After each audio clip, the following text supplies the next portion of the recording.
Okay, a good Chodesh, and welcome to Elul.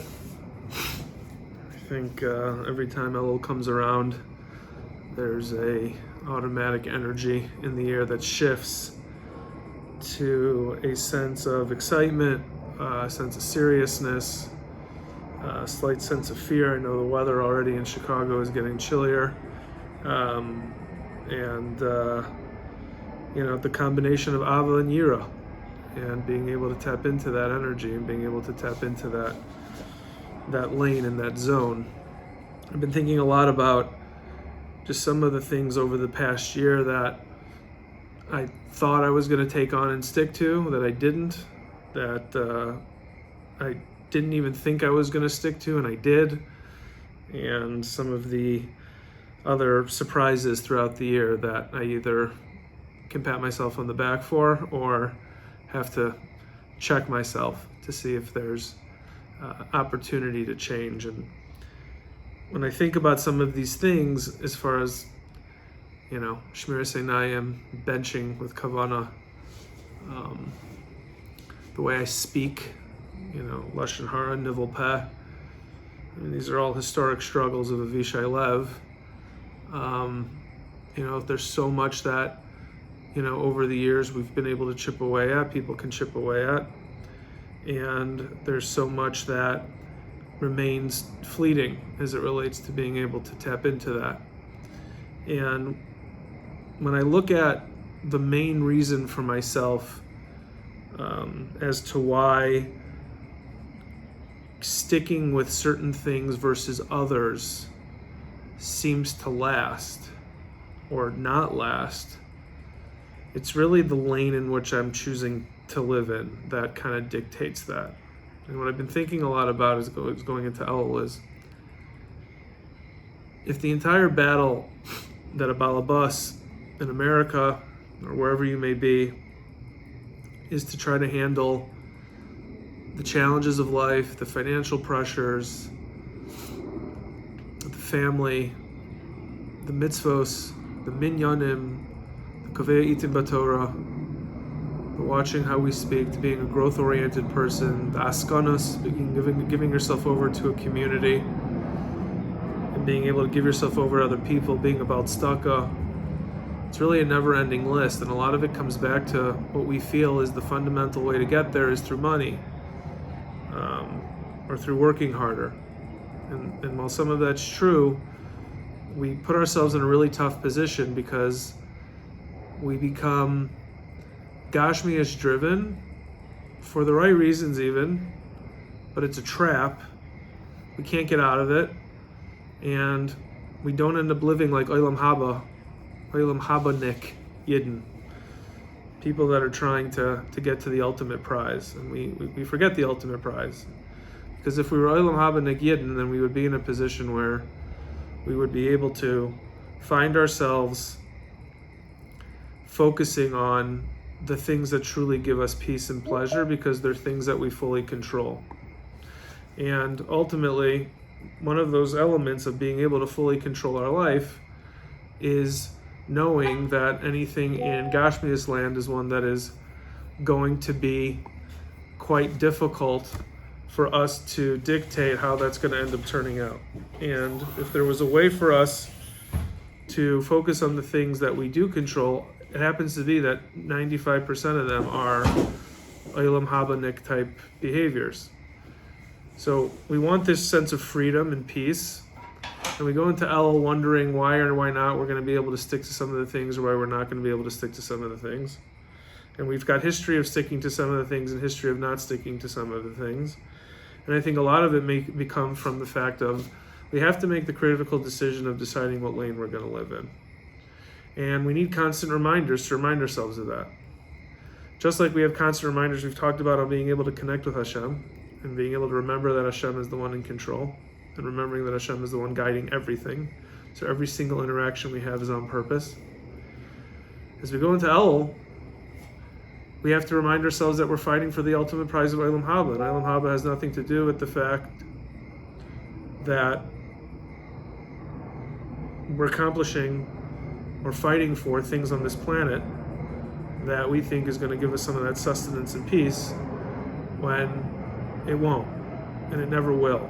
And the problem with not having the sustenance or peace going into Elul, and then looking back on how you were from this Elul to last Elul, is that you can't build yourself the same way if you don't have that. And the foundation of growth has to be set by the lane in which we choose to live, which has to be Olam Haba driven. It can't be Olam Haza driven. So what does that mean? So tonight we're going to talk about building an inner life of the heart. But it's building an inner life. It's realizing that anything outside of us and external is fleeting. It's not remembering only that, because we've talked about that a bunch of times. It's remembering the fact that there's positive action that needs to be taken in the Olam Haba realm. And knowing that we can decide to learn more, and it doesn't even have to be fully Lishma, because we know that there's going to be some reward at the end of it for us that we believe is going to be greater than anything we can get here. And any pain or struggle that we have here is just more street cred up in Olam Haba. But yet, we try to continue to fix, manage, and control the elements down here to be more of a situation where our Olam Haza is more predictable, and our ability to connect to Olam Haza is more predictable. But what if there was a reality where the unpredictability of Olam Haza was acknowledged as that's what it is. It's unpredictable. And I'll continue to do the things I'm doing, but my ultimate prize is not a house in the Hamptons or a mansion. If it happens, it's going to happen with or without me. I've already admitted that. Doesn't mean you don't do the shtalis, but you can't be connected to it.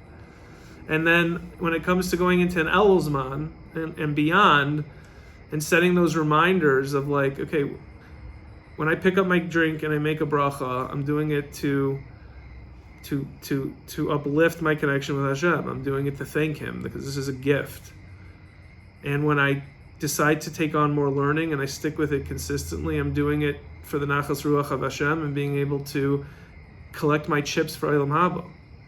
And when I'm able to watch how I speak and how I talk, I'm collecting my chips for Olam Haba, because ultimately those are the things I fully control. And it's funny that Hashem put the things that we fully control mostly in the Olam Haba bucket, not in the Olam Haza bucket.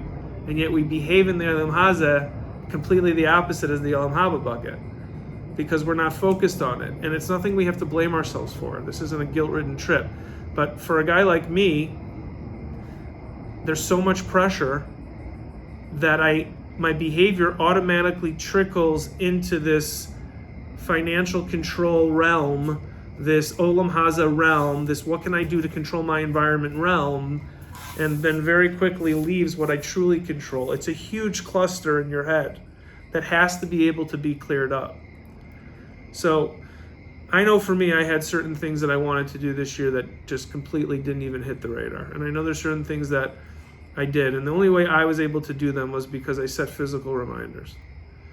These were going to be things that I wasn't going to give up or sacrifice. And it wasn't perfect, and there is no such thing. It's not like I did everything exactly the way it should, but there was a piece of that was fully within my control, and I controlled it. But what's the real problem? The real problem is that we're not living in that Olam Haza lane. We're tipping our toe into Olam Haza lane and living 90% in the. We're dipping our toe in the Olam Haba lane and we're living 90% in the Olam Haza lane. We have to get out of the Olam Haza lane and we have to get to the Olam Haba lane.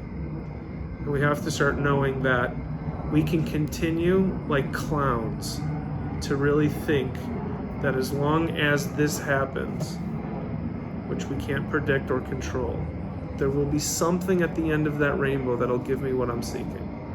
To fill the void that I feel. To feel the emptiness that I feel. To make up for the averos that I keep doing that I can't stop doing. It won't. And it doesn't. And we can continue to look at, the wealth and the wealth that Klal Yisrael has today and all the things that they get to spend on. And none of it's bad. But there's no question that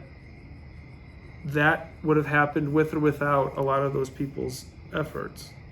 It just happens to certain people. And it can happen to anyone. And we see that all the time. We see guys, that have tremendous success that really can't imagine how that happened. And you see guys who have tremendous success that you feel like, wow, it must have been the hard work they put in. And you have to do this, Shabbos. You have to work hard. But what's the end prize I'm fighting for? And we all made a decision in Bilvavi Bitachon that what we're trying to find is peace. It's not more money. We're trying to find peace. That's the ultimate currency. Shalom. That's what we're trying to find, that peace. And it's hard. So my avoda going into Elul is, how do I stay more in the olam habanik, which I'm making up as a word, but how do I stick in that lane more? How do I consistently remind myself that through Limud Torah, through Chasidus, aka avoda work, through patience and listening to my wife and being there for her, through watching what I watch, watching how I speak, those are the things that we control that are going to give me that peace as we become more perfected as our life goes on.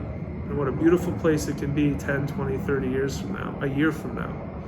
If we're in a place where we're like, wow, I'm more of a true Yid today than I was before. I was a Yid. I was sprinkling on Yiddishkeit onto a guy that was a working guy.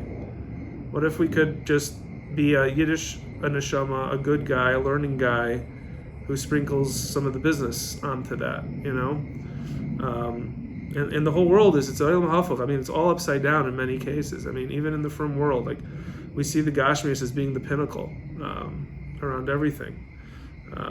The magazines, the media, the way people are living today. And again, I'm not knocking it, and it's not coming from a jealous place. There's plenty of times I've been jealous throughout the year.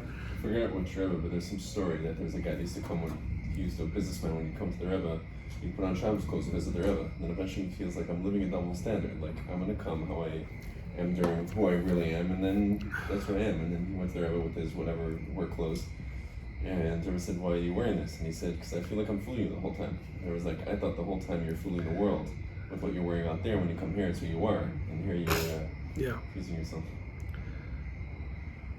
So we've been talking a lot about reaching that inner peace place.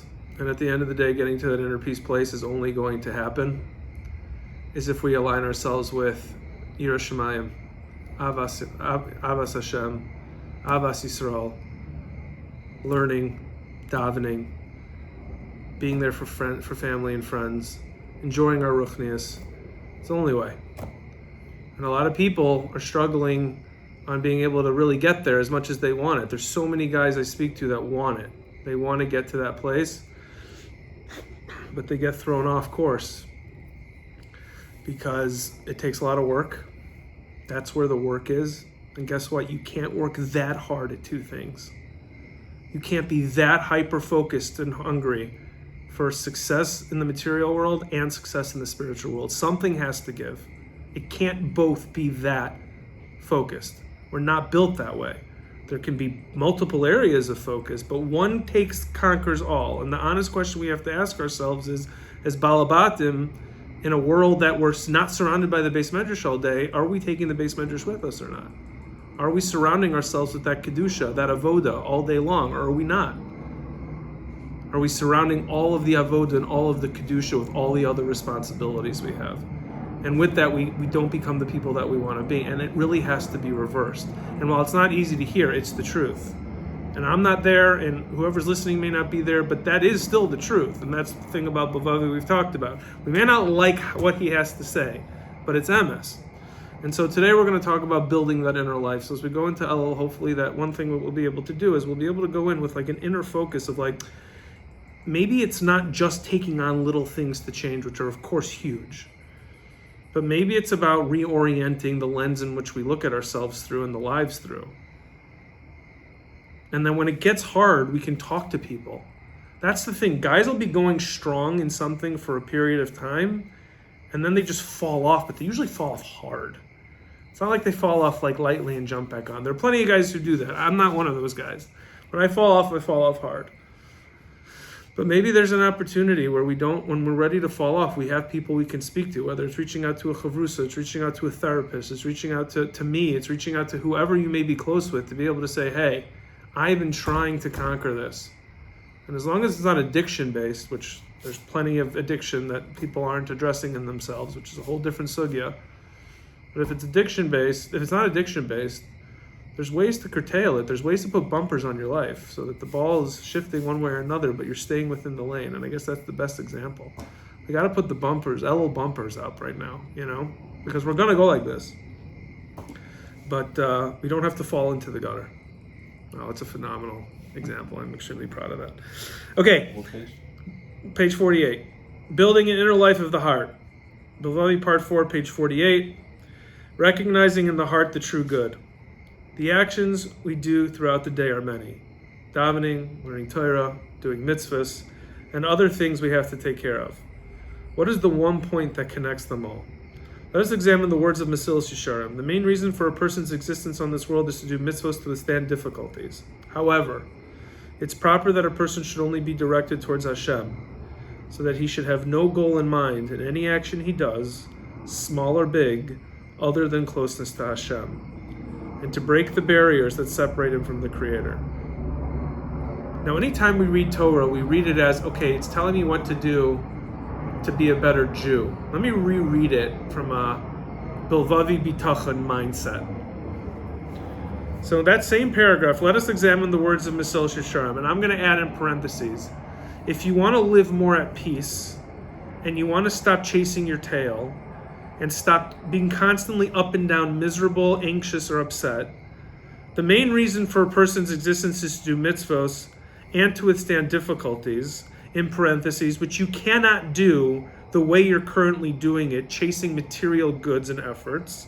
However, it's proper that a person, if they want peace, and if they don't do this, but if they want peace in their mind, if you want something in it for you that will give you peace, then your life should be directed towards Hashem, and that you should have no goal in mind. You should have no, I'm going to make $1 billion. You should have no, I'm going to buy this big house. You should have none of those things. They can all happen, but they're not the main thing. They should happen, Amir Hashem, for everyone.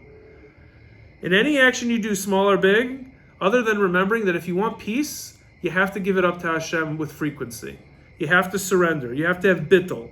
And to break any sort of barrier between him, aka, in parentheses, averos, lashon hara, shivcha zera, nivel peh, disrespecting your wife, talking in shul, not being kovei itim b'Torah, all of those things, that if you don't pick some of those things to do, you will consistently be in the rat race of discontent and non-peace. You should run after and cling it for your own good and not slacken, because if you do, you only hurt yourself. If anything he thinks holds back his closeness, if there's anything distracting like what you watch and how you decide not to go to shul and how you get lazy because you're so exhausted, not because you're bad, because you're exhausted, because you've given your mind, heart, and soul to your job. You've sold yourself to the mighty dollar.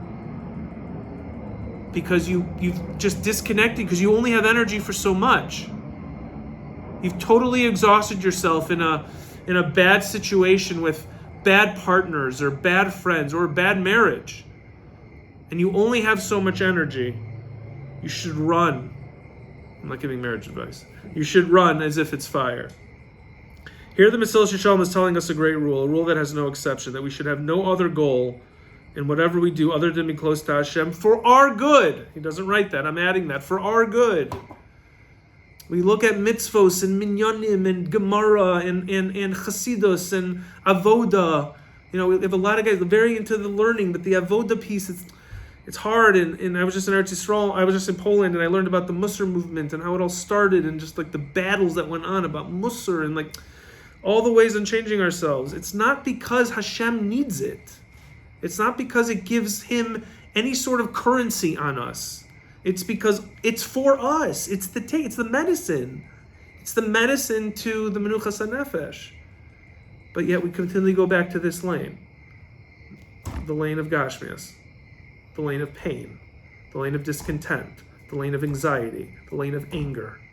The lane of continual repetition of inconsistency. Versus this lane of slow, consistent, surrender, living on a slight delay, looking at the world around me, being like, whoa, this is a lot right now. This is a lot for me to handle right now. All I can handle is this moment. To illustrate what we mean, let's say someone is riding a bus from Yerushalayim to Bnei Brak, and we ask him, to where are you going? He replies, I forgot. How can such a thing be? If he forgot where he's going, he's probably on the wrong bus. Even if he isn't on the wrong bus, the fact that he forgets where he's going shows that he has a big issue going on the inside. We all know that the Mesilas Yesharim says that true good is Hashem, but the question is how much we succeed in actualizing this fact in our daily living. How much do we think about it? How much do we feel it? I see people all the time that are just waiting for some of their circumstances to change. I mean, I've seen people on the carousel, and again, I've been there. This is not a judgment. I was on a carousel for years, but just on this constant carousel, same miserable, same routine, kind of giving it up. Just will continue to go through, their same conversations, their same pain points, their inability to do anything really about it, and just the real hope is some sort of lottery ticket. That someone's gonna change it for me. That part is not easy. To get what we want is not easy. To get what we want, though, is almost fully within our control. To disconnect the people can go very far. It's even possible that a person in the middle of davening and he's so spaced out that he forgets that he's davening. It's not because we're bad. It's because why? What are we thinking about davening? Our learning? Not most of us. Maybe Elchanan, if he's listening. But most of us are thinking about our jobs, thinking about our bills, thinking about our vacations. We're thinking about the house we're buying. Think about the clothes we have to get. We're thinking about school starting. We're thinking about the tuition we've been tasked with. We're thinking about our situation with our family. We're thinking about how this is unfair. We're thinking about our kids. We're thinking about our addictions. We're thinking about anything. It's not anything that we control, and it's not anything that's helpful.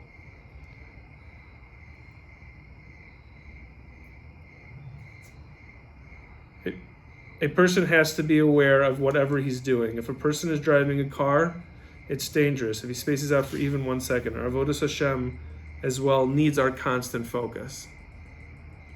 But here's the scary part. This is what a brave yid means. So what you're saying to me is that the only way to have constant focus is to let go of the focus on the other items. But I'm addicted. I'm addicted to the Gashmias. Not about guys addicted to money. You're addicted to the worrying about Gashmias. And if I don't think about it as much as you want, the risk of all of that is possibly financial loss and upheaval, which is craziness.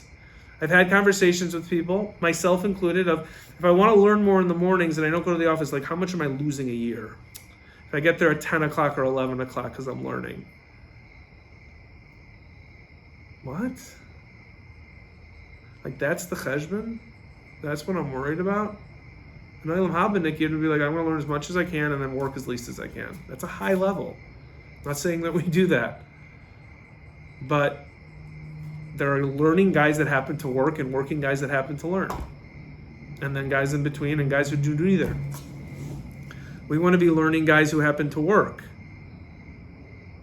But you're telling me that I have to go inward so deep to conquer probably the biggest addiction I have, which is the addiction to anxiety. We secretly love it. We're so sick that we love getting ourselves to a point of such anxiety that it paralyzes us and turns into anger, sadness, depression. I mean, we feed it.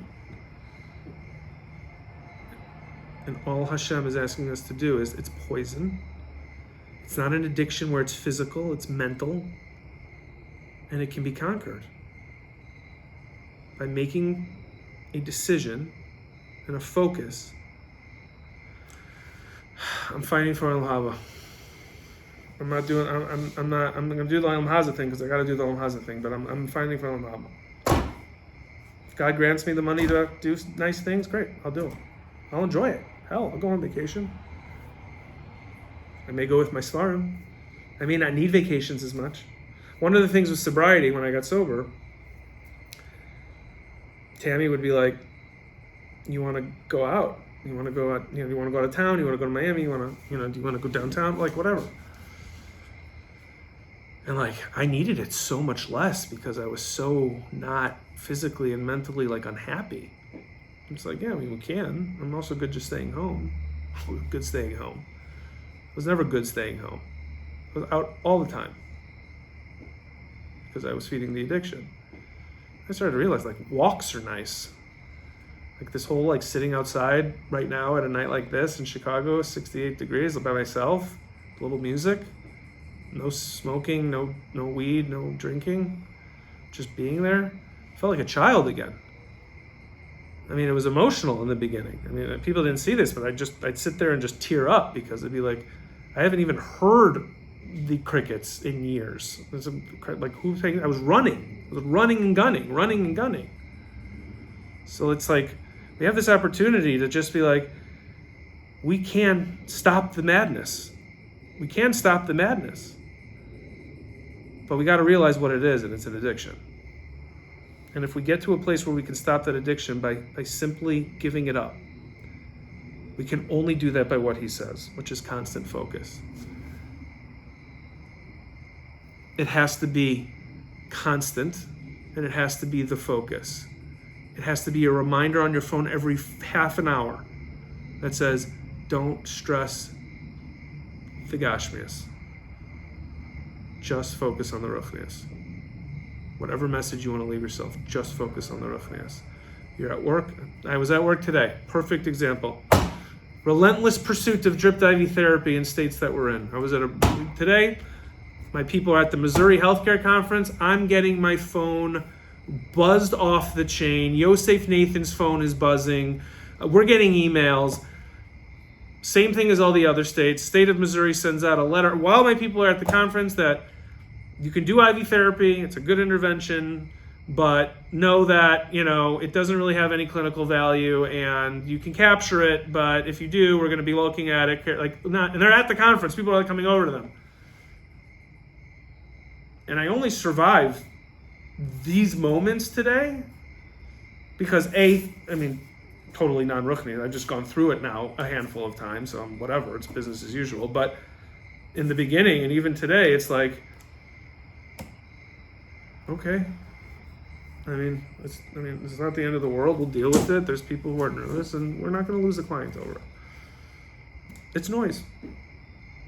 But today, and this is not every day, this is far from every day, but today I went into the day the right way.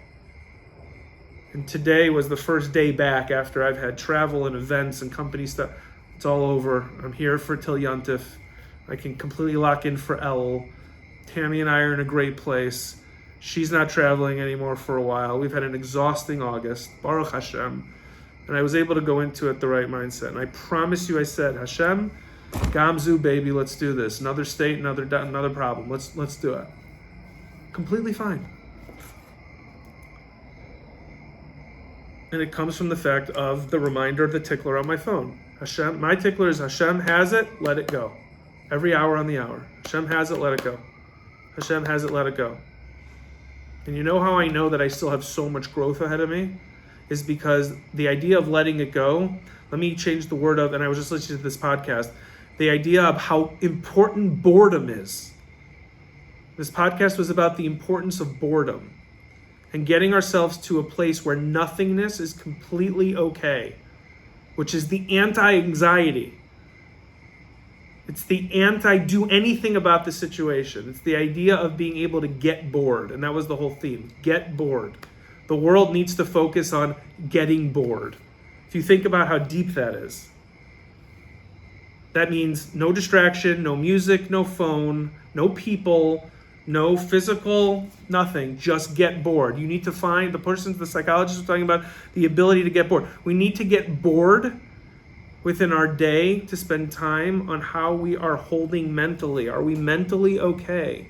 There's too much happening in our lives for the regular balabas in 2025, in the super sensitive era that we live in, that we have to make the mental health space and time to make sure we're right. If we even want a fighting chance to get rid of the attachment we have, the addictive attachment we have to being absolutely miserable and anxious and angry and depressed and unhappy. All of these things. This is the thing. We have to get bored and we have to make space for it. There has to be space. There can't be space for both. The decision is ours to make. It's really, really ballsy, but the decision is ours to make. And that's one that we're going to have to figure out how to do. Sorry. No. Question is, you have to make a drastic move. There's only one thing drastic, Ali. There's only one thing drastic. I'm not going to let an hour of my life go by without reminding me of what I'm here for. If you think you're going to make any changes drastically, they're not going to change. I mean, nothing ever changes drastically. It's, have I set myself up with the first step that all I need it in my face. And guess what happens when you're going through that moment? You're like, I'm spiraling. I'm going into this death spiral. I've got this family stuff. I've got this money stuff. I've got this wife. I've got these kids. I've got this spiraling. You got to be able to have that front and center. It all ends up being fine, and we keep telling ourselves that, but it doesn't do anything in the moment. The moment is too painful and overwhelming, so we have to stop those moments from coming. It takes years. This is a forever thing. Some are way. I have people that I'm speaking to that are way ahead of me, like Moshe Gerst, like Yaakov, like other guys that are they're way ahead in this journey, but they've this same work of this obsession, relentless obsession with getting to a place of serenity being my main thing. Knowing that the vitamins and nutrients to that are being an Eved Hashem. Slowly. So why are people disconnected from the truth? That's the true good, is closest to Hashem. A person has to arrive at the recognition that the only desire to have in life is become close to Hashem. And again, I'll add in parentheses, for our own good. But in order to reach this, one has to first realize that the true good in life is that I have given before you the life and goodness, death and evil, and you choose life. In order to choose life, we must be very clear what good means. Anyone who learns the words of Mesilas Yesharim knows that the true good is, but one's heart doesn't feel that way. It feels the opposite. The heart is initially a leiv even, a heart of stone, until we can get it to become a leiv basar, a soft heart of flesh. Naturally, he says this, not me. Naturally, materialism has a stronger hold on a person, and he feels that the world's materialism is the good in life. Let me reread that for our sake. Naturally, because we've been ordained and made and developed this way, materialism has seemed so much cooler, better, amazing, richer, better life, that it grabs us and tricks us. And we ultimately end up using materialism as a drug, that it's going to give us the good life, and it only leaves us feeling the same or worse. Until a person realizes that the materialistic desires of this world are nothing. Again, he's at a high level. I like materialism. I buy nice things. I like it. It's still the truth that it takes away from some of the ruchnius that I have. It takes away from the peace of mind, because guess what? When I'm spending on, I need to then recoup, and unconsciously it's in my head.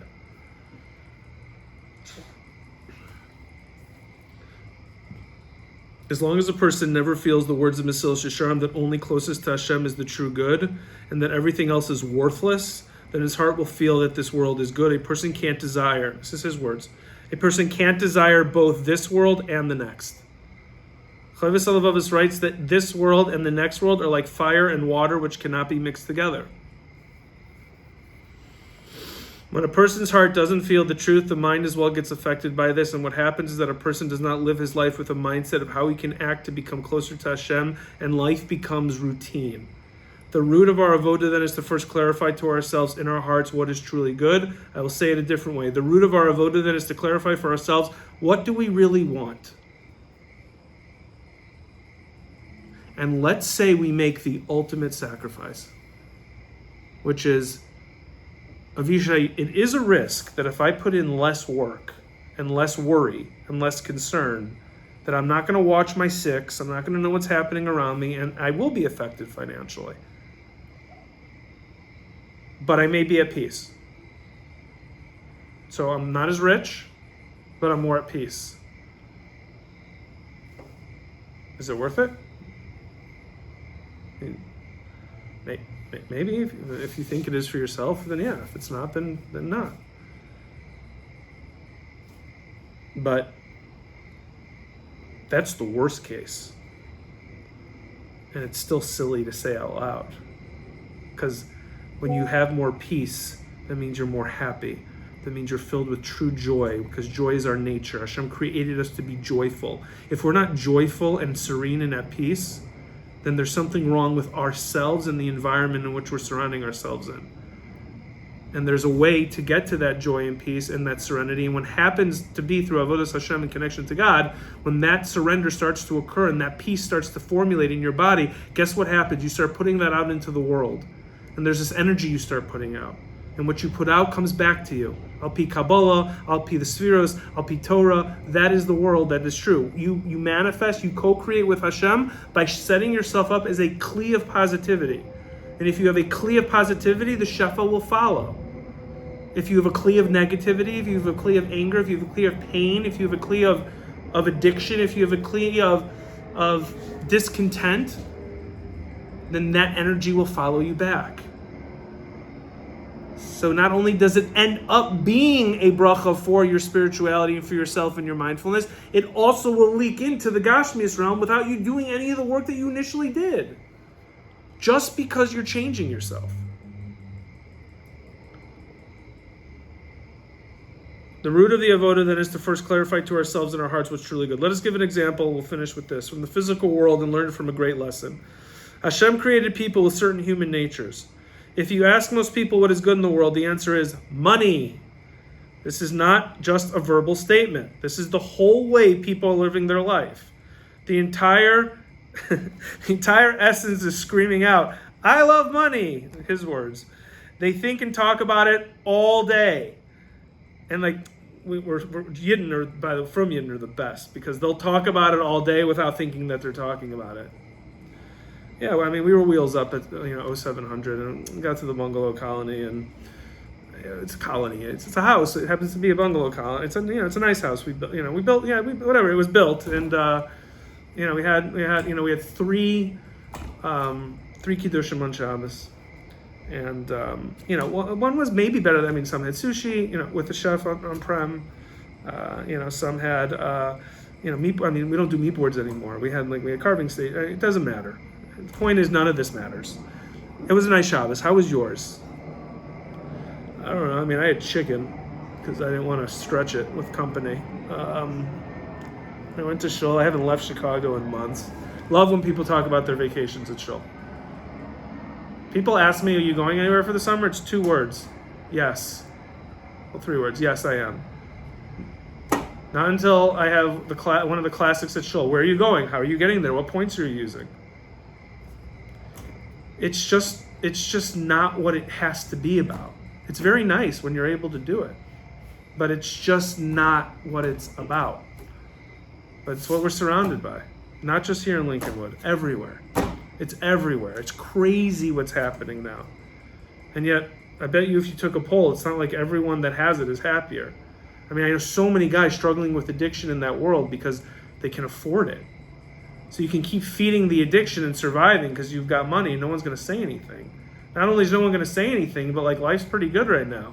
It's when the money runs out with a lot of these guys or something tragic happens in their marriage or things come crumbling down that they'll either have an epiphany or they'll just end up totally unaffiliated because the pain is too great. Now let us think of the kind of desire when it comes to spirituality.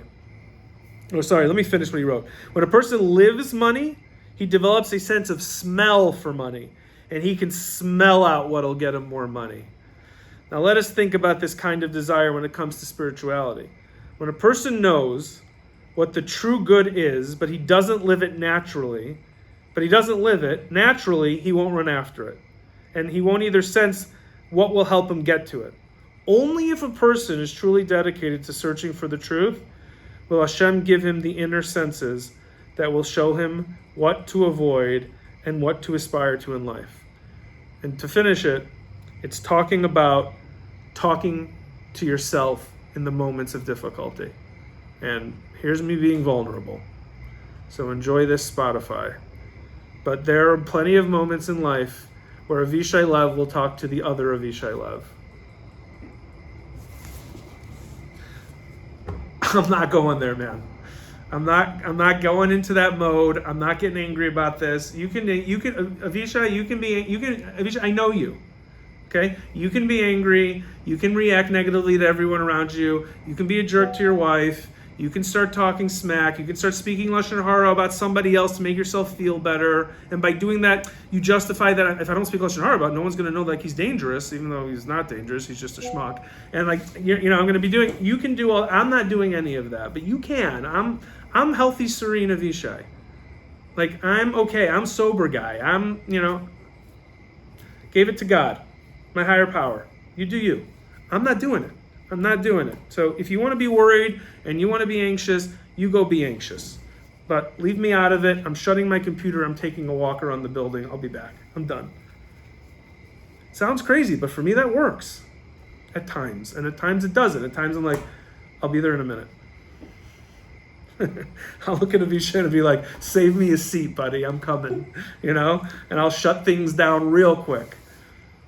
But the avoda is we have two versions of ourselves. We have this neshama that's way inside of us and within us, chelak olakal mimal, that we feel when we get inspired. We're like, wow, that's a great high. That's an honest, good high. And then we have the guf. We got to make that switch. We got to reverse it. It's almost like we have to have the neshama living on the outside of us and the guf on the inside. You know what I'm saying? Not in that way, but that it's more present. It's more real. All right, guys. I'm on the same journey and battle you guys are. Thanks for listening. We'll talk later.